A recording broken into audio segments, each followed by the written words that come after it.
I was in the hospital after a heart attack. The beeping of the heart monitor was steady, too steady, almost mocking. I had expected fear to fill me after coming so close to death, but what crept through the sterile hospital air wasn't fear. It was suspicion. She walked in with perfume stronger than the flowers she carried.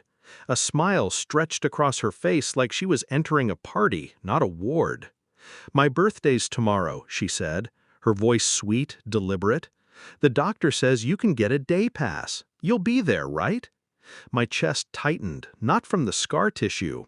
"I almost died," I whispered. Her smile stiffened, but the sweetness didn't fade.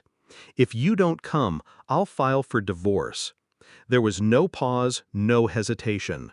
She didn't glance at the IV lines in my arm, or the monitors keeping my body alive.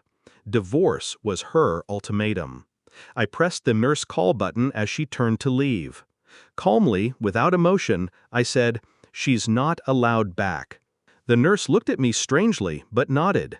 Hours later, my doctor entered. He closed the door behind him, his eyes grave. He sat beside me, speaking in a tone I hadn't heard before, measured, serious, edged with something like warning. "Mr. Jones, you should call the police on your wife." Because the sentence fractured in my mind like glass. I replayed his words long after he left. Because he hadn't finished the thought, but he didn't need to. The hesitation, the way he looked at me, like a man afraid of breaking someone already broken, said enough. I lay in silence, my body heavy, my mind unraveling threads I had ignored for years. The late-night phone calls she dismissed as friends, the sudden trips for work, the way her laughter changed when she thought I wasn't listening. For months I had convinced myself it was stress, distance, marriage fatigue. Now, with my heart bruised and my body weak, I could no longer dismiss the possibility that her betrayal had been deeper than I ever imagined. Not just another man, something worse, something dangerous. The doctor's warning wasn't about infidelity alone, it was about intent. Lying in that bed, I realized she hadn't just threatened me with divorce. She had already been planning for my absence. Whether by papers or by death, she was ready to cut me out of her life. I closed my eyes, letting the silence stretch.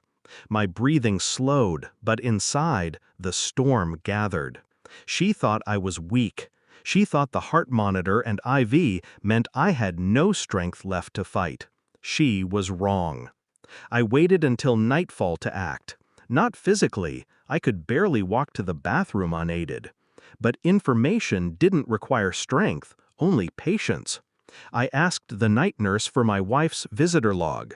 She hesitated, then handed it over. Multiple visits logged in times I didn't remember. She had been here when I was sedated, unconscious. Why? The next morning, I called a private investigator I had used years ago for a business matter. My voice was calm, precise. "I need phone records. Fast. And check financials. Look for withdrawals. Hidden transfers." 2 days passed. I ate little. I said nothing. On the surface, I was the compliant patient. Inside, every tick of the clock tightened the noose around her.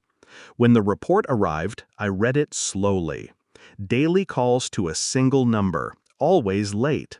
Thousands transferred into an account not in her name. Hotels booked near the hospital during my surgery. And one note that stopped my breath. Large life insurance policy claim initiated. Date of request 1 week before your heart attack. The pieces slid together with surgical precision. My chest pain wasn't bad luck. It wasn't random. She hadn't just betrayed me. She had tried to erase me. She returned on the 3rd day, ignoring the restriction I'd placed. Her voice was bright, rehearsed. "I talked to the doctor. Maybe you'll be home soon." I slid the report across the tray table. Pages of evidence. Numbers, dates, transfers, hotel receipts. Her face drained of color. Her lips parted, closed, then parted again like she'd forgotten how to breathe. I didn't raise my voice. Did you poison me? Or were you just waiting for my body to fail on its own? She shook her head, trembling, words spilling but meaningless. Denial, excuses, broken fragments of lies. I stayed still, detached. My heart monitor kept its rhythm. She was the one unraveling, not me. For the first time, she saw me not as her fragile husband, but as something she couldn't control. I didn't scream. I didn't curse. I reached for the phone beside my bed and dialed. "Detective Harris, please. Tell him Jones is ready to file." Her knees buckled. She gripped the edge of my bed, begging now. "Please, please don't. It's not what it looks like." I interrupted, my voice steady. "Everything is exactly what it looks like." The silence between us was sharper than any blade. She realized then that the game was over, that every step she'd taken had been documented, exposed, laid bare in black and white. The detective's voice came through the line. I gave him my statement, my evidence. Every word, cold, deliberate. Each syllable cutting her down further. She wept, collapsed against the wall. But her tears weren't grief. They were fear. Fear of losing the life she tried to steal from me. I let her cry. I felt nothing. That night, the hospital was quiet. The monitor hummed. Machines breathed for me. Yet for the first time in months, I felt alive. The betrayal had burned me clean. She would face the law. She would face exposure. But none of that mattered to me now. What mattered was the silence in my chest. Not emptiness, but clarity. I had given her everything. She had tried to bury me for it. Now I would bury her instead. Without anger, without mercy, without regret. The nurse adjusted my IV, asking softly if I needed anything. I looked past her, into the stillness of the night. "No," I whispered. "I already have everything I need." And with that, I closed my eyes. Not weak, not broken, just finished.